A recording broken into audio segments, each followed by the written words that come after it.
part is we're about to be on that side of the fence.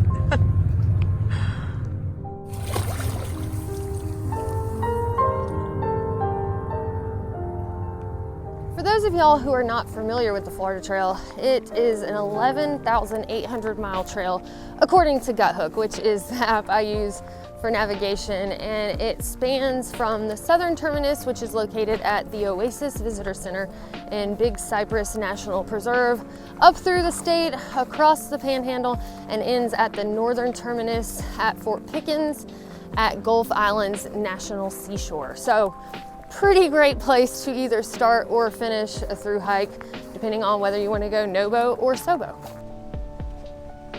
I think that the Florida Trail doesn't get as much recognition or as much popularity, probably because it doesn't have the vast views and the mountaintop summits, but it's actually a really beautiful trail in its own way, especially if you're a fan of wildlife, which is one of the biggest reasons I love backpacking, just to interact with the critters. So there's no shortage of that out here.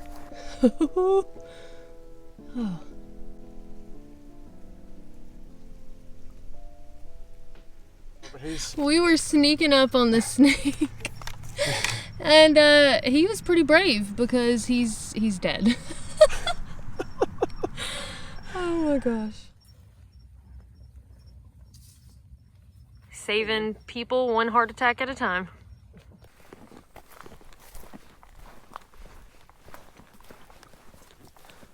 Ooh! It's starting to be the swamp. Probably hate it in about 5 minutes, but this is so cool.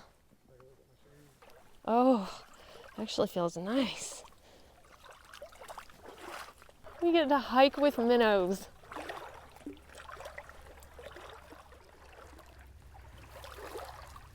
Where are you, Mr. Moccasin? Stay somewhere else. I hate being cold, so I think one of my favorite things about this trail is this is one that you can do in the wintertime and not freeze your booty off. I mean, it does get cooler at times and you can have some temperature drops, but nothing like trying to do a winter hike in other parts of the country. So while most times I'm racing winter, this time I'm racing the heat, which is just fine with me.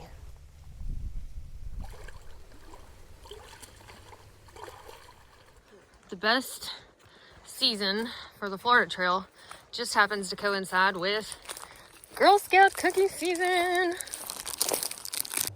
Man, we went from the swamp to the jungle. It's crazy how different the terrain, the vegetation, the temperature is from the hike that we were just on out on the Pinhoti Trail, but I am loving it. We got a ride to the Oasis Visitor Center from a fella named Dog Whisperer who's done a large chunk of the AT. So the trail community is pretty tight-knit, so a friend of a friend ended up getting us in contact with him, and he likes to help Florida Trail hikers because he said while he was on the AT, he got a lot of help himself. So Dog Whisperer and his sidekick Nina were kind enough to escort us to the trail where we got to start our adventure. Most people tend to start a through hike of the Florida Trail in December, January, and it'll typically take 60 to 90 days. But I started late for a couple of reasons. One, because I was still trying to finish the Pinhoti Trail at the beginning of this year. And two, I ended up with COVID and I had to quarantine right before starting the Florida Trail. So it just kind of pushed things back for me. But with having COVID, I lost my sense of smell, which I think is not the worst thing that could happen right before a through hike, because I won't know how bad I stink and, you know, how bad I could potentially be offending people. And also I won't know how stinky other hikers are. I just have a question for you. What is it? Are you saving that in your beard as a souvenir, or is it Probably. just... What is it, some food? No. What is it? Oh.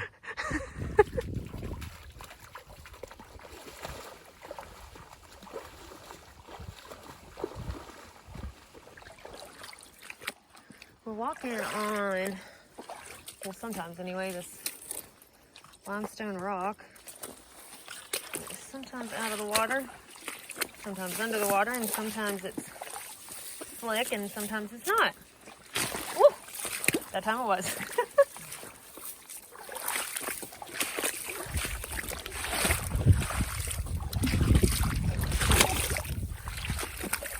I should have known that I would love the swamp because I was actually born in Florida and lived here until I was 14.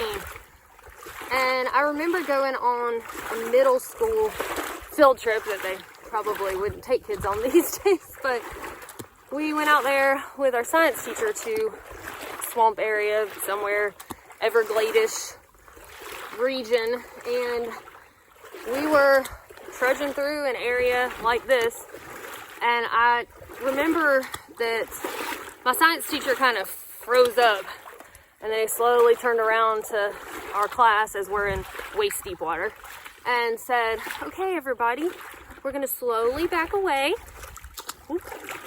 because right ahead of me is a gator nest."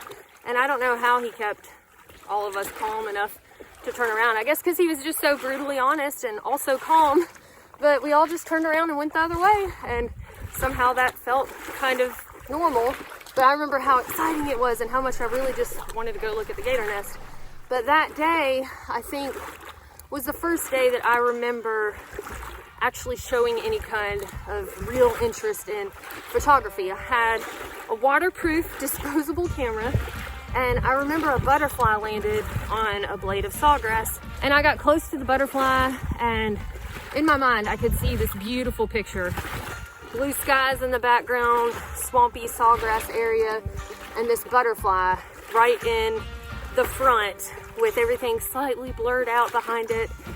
And I just knew it was gonna be an awesome picture. So I snapped the picture, and I couldn't wait to get it developed, because you know that's when you had to actually go and drop your disposable camera off and wait several days and then go back and get it. And when I got it back, I flipped through all the pictures and it was crap. It was blurred out. You couldn't see really anything except some of what was in the background, and the butterfly and the grass was just all blurry.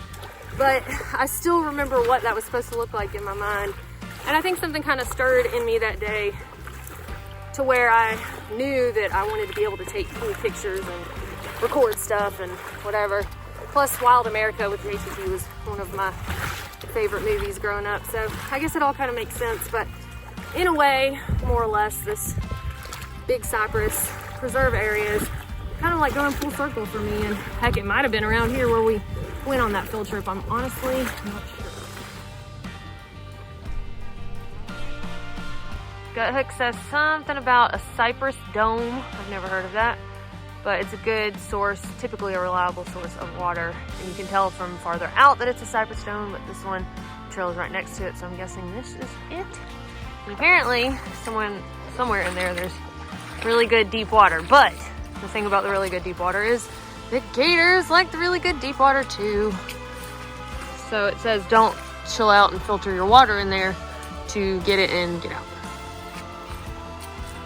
Ooh, flat real estate with palm fronds for cushion. Nice. Looks like home for the night. I've been really excited about the Florida Trail for a while, and to know that I'm not gonna freeze my butt off.